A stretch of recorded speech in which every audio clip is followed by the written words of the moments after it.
5 seconds to go.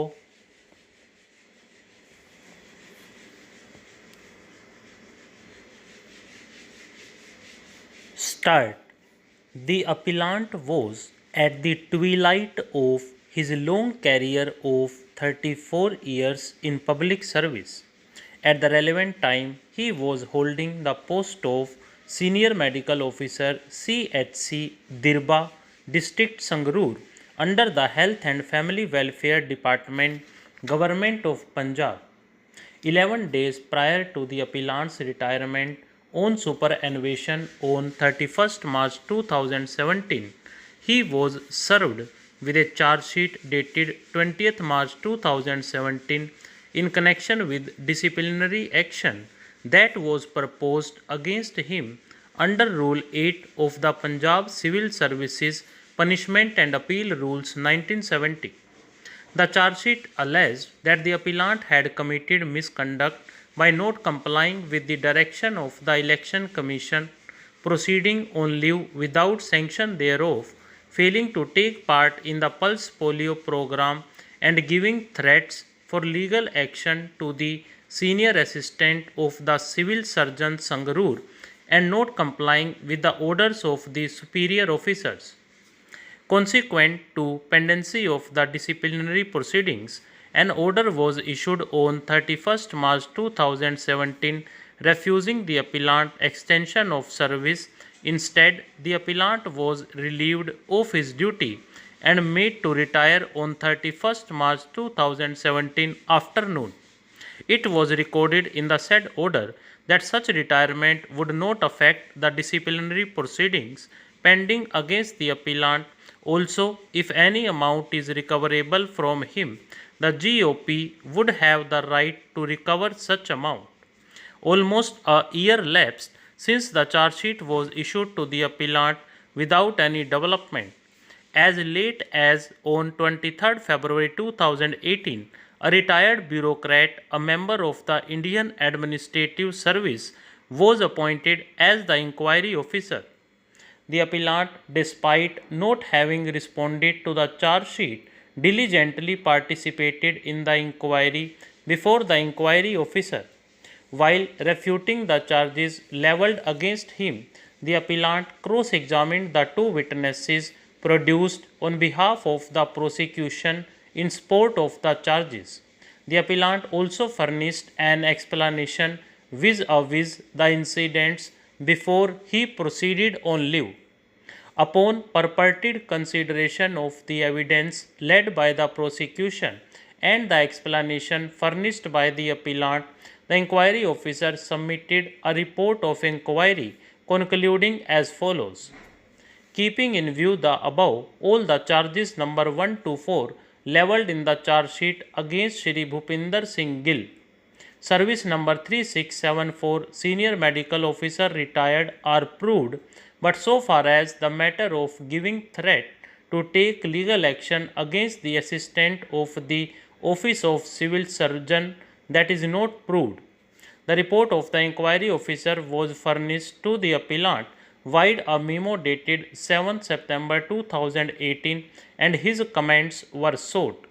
By his reply dated 9 September 2018, the appellant sought to highlight the infirmities in the inquiry report and prayed that the disciplinary proceedings be dropped. The Principal Secretary of the Health and Family Welfare Department GOP passed a final order dated 11th October 2019 upon purported consideration of the charge sheet, the evidence led in course of the inquiry by the prosecution, the defense of the appellant, the inquiry report and the response of the appellant thereto. He ordered a cut in pension based on the observations findings made by him. The contents of the said order will be noticed at a later part of this judgment. The order of the disciplinary authority dated 11th October 2019 ordering a cut of 2% pension with cumulative permanent effect was challenged by the appellant in a writ petition before the High Court of Punjab and Haryana at Chandigarh. A single judge of the High Court while judgment and order dated 26 February 2021 dismissed the writ petition. Aggrieved thereby, the appellant presented an intra-court appeal.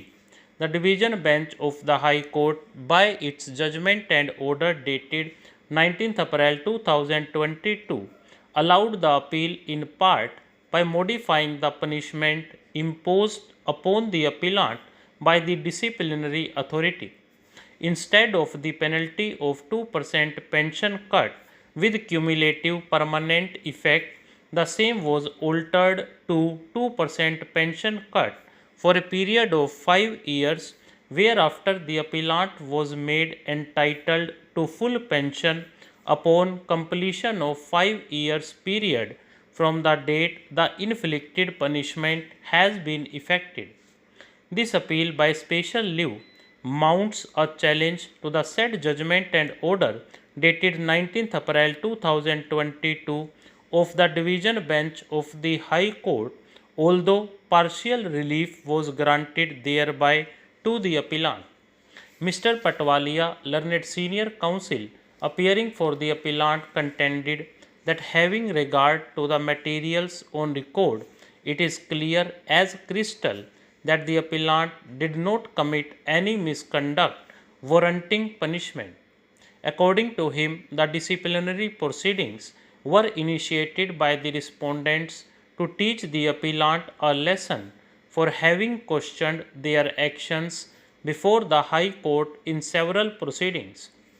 Reference was made by him to proceedings instituted by the appellant before the High Court alleging contempt against some of the high-ranking officials of the GOP. In pursuance thereof, the respondents had to cough up in excess of rupees 3 lakh to the appellant, of which he had been illegally deprived. Our attention was further invited to the evidence led on behalf of the prosecution as well as the specific defense taken by the appellant to demonstrate the perversity in the findings of the inquiry officer as well as the order of penalty passed by the disciplinary authority. Mr. Patwalia also submitted that the appellant, having been in public service in excess of 3 decades without blemish, the governmental action of initiating disciplinary proceedings a few days prior to his retirement and imposing on him the unwarranted penalty of ordering of a cut in pension, which is the source of his sustenance in the winter years of his life, is absolutely arbitrary apart from smacking of malafide, which the High Court failed to take note of. He thus prayed that the orders of the disciplinary authority, the single judge and the division bench be set aside and all benefits be restored in favor of the appellant to which he was legitimately entitled. Per contra, appearing for the respondents, Miss Nupur, learned counsel, contended that inquiry was conducted by the inquiry officer by granting reasonable, sufficient and adequate opportunity to the appellant to defend himself. There has been no breach of principle of natural justice in proceeding against the appellant, and rightly the appellant has not so alleged. The findings returned by the inquiry officer are based on legal evidence, and the order of the disciplinary authority imposing penalty demonstrates application of mind to the materials on record. Thus, no interference is called for. Our attention was drawn by Ms. Nupur to the order dated 28 July 2021 issuing notice on the intra-court appeal. According to her, limited notice was issued to the effect that 2% cut in pension could have been for a limited period and not with cumulative permanent effect. Relief having been provided by the division bench by the impugned order, she concluded by submitting that the appellant can have no cause for any further grievance. The broad issue emerging for decision is whether the impugned order of the High Court, in which the disciplinary authorities order imposing penalty and the order of the single judge dismissing the writ petition of the appellant have merged, warrants any interference on any of the grounds available for judicial review. Stop.